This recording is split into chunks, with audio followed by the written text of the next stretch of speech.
अगर आपकी कोई मन्नत पूरी नहीं हो रही है और तमाम प्रयासों के बाद भी आपको सफलता नहीं मिल रही है, जीवन में परेशानी खत्म नहीं हो रही है, तो सोमवार के दिन या फिर श्रावण के महीने के किसी भी दिन यह व्रत कथा अवश्य सुने और पूरा सुने।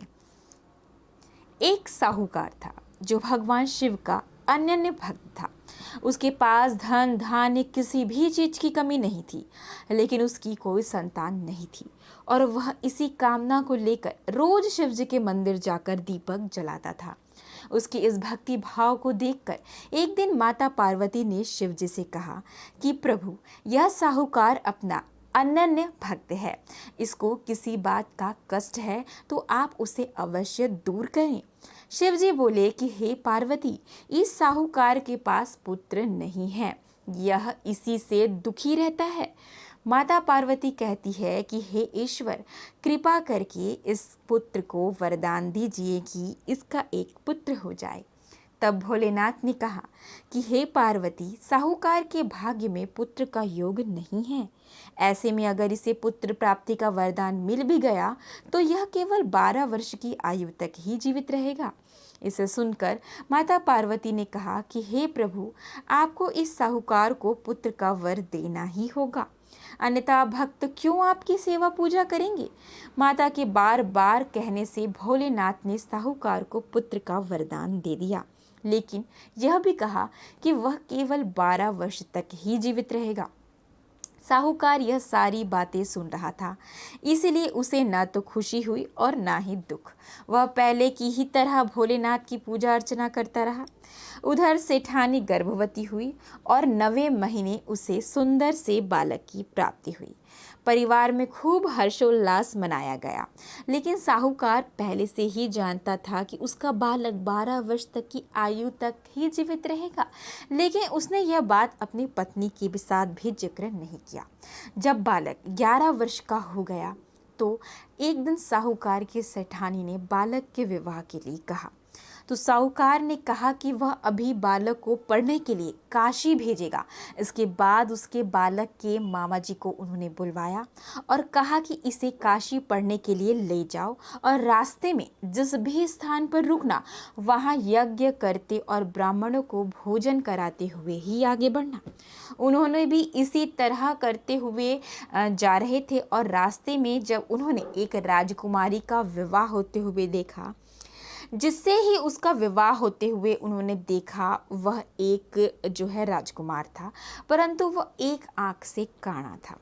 उसके पिता ने जब अति सुंदर साहूकार के बेटे को देखा तो उनके मन में आया कि क्यों ना इसे ही घोड़ी पर बैठाकर शादी के सारे कार्य संपन्न करा लिया जाए। तो उन्होंने मामा से बात की और कहा कि इसके बदले में वह अथाह धन देंगे, तो वो भी राजी हो गया। इसके बाद साहूकार का बेटे का विवाह जो है वो उनको बेदी पर बैठाकर करवाया गया। जब विवाह कार्य संपन्न हो गया तो जाने से पहले उसने राजकुमारी की चुनरी के पल्ले पर लिखा था कि तेरा विवाह मेरे साथ हुआ है, लेकिन जिस राजकुमार के साथ वो भेजेंगे वह एक आंख से काना है। इसके बाद वह अपने मामा के साथ काशी के लिए चला गया। उधर जब राजकुमार अपनी जो राजकुमारी है वो अपनी चुनरी पर यह लिखा हुआ पाई तो उसने राजकुमार के साथ जाने से मना कर दिया। तो राजा ने भी अपनी पुत्री की बारात को विदा नहीं किया। बारात वापस लौट गई, पुत्री को बारात के साथ नहीं भेजा। उधर मामा और भांजे काशी पहुंच गए थे। एक दिन जब मामा ने यज्ञ रखा तो भांजा बहुत देर तक बाहर नहीं आया। यह देखकर मामा अंदर गए और देखा कि भांजे के प्राण बिल्कुल निकल चुके थे। वह बहुत परेशान हो गए, लेकिन सोचा कि अभी रोना पिटना मचाया तो ब्राह्मण चले जाएंगे और यज्ञ का कार्य अधूरा रह जाएगा। जब यज्ञ संपन्न हुआ तो मामा ने तब रोना पीटना शुरू किया। उसी समय शिव पार्वती से उधर जब जाते समय माता पार्वती से जो है वो शिव जी ने कहा कि सब देख रही हो ना पार्वती। तो माता पार्वती ने शिव जी से पूछा, हे प्रभु, ये कौन रो रहा है। तभी उन्हें पता चलता है कि यह तो भोलेनाथ के आशीर्वाद से जन्मा साहूकार का पुत्र है।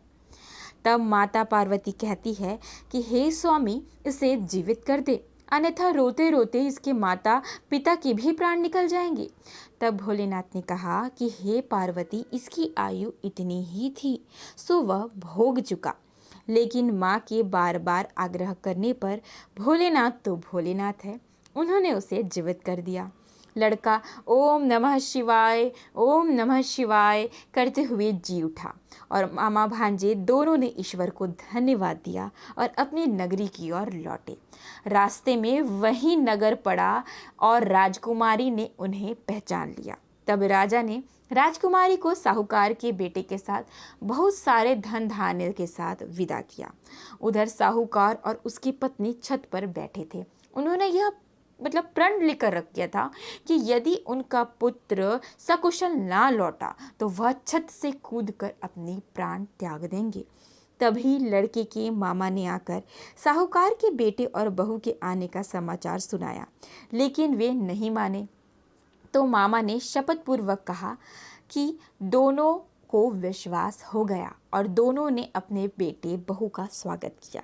उसी रात साहूकार को स्वप्न में शिव जी ने दर्शन दिया और कहा कि तुम्हारे पूजन से मैं प्रसन्न हुआ। इसी प्रकार से जो भी व्यक्ति इस कथा को पढ़ेगा या सुनेगा उसके समस्त दुख दूर हो जाएंगे और मनोवांछित फल मिलेंगे, सभी कामनाओं की पूर्ति होगी। आशा करती हूँ कि आपने जो यह कथा को पूरा समाप्ति तक सुना होगा, जिससे आपकी भी शुभ और अच्छी मनोकामनाएं पूर्ति जरूर होगी, जिससे सभी का भला हो, किसी की भी हानि ना हो। जय माता दी। ओम नमः शिवाय। चैनल को सब्सक्राइब करके वीडियो को लाइक करना ना भूलें। नमस्कार।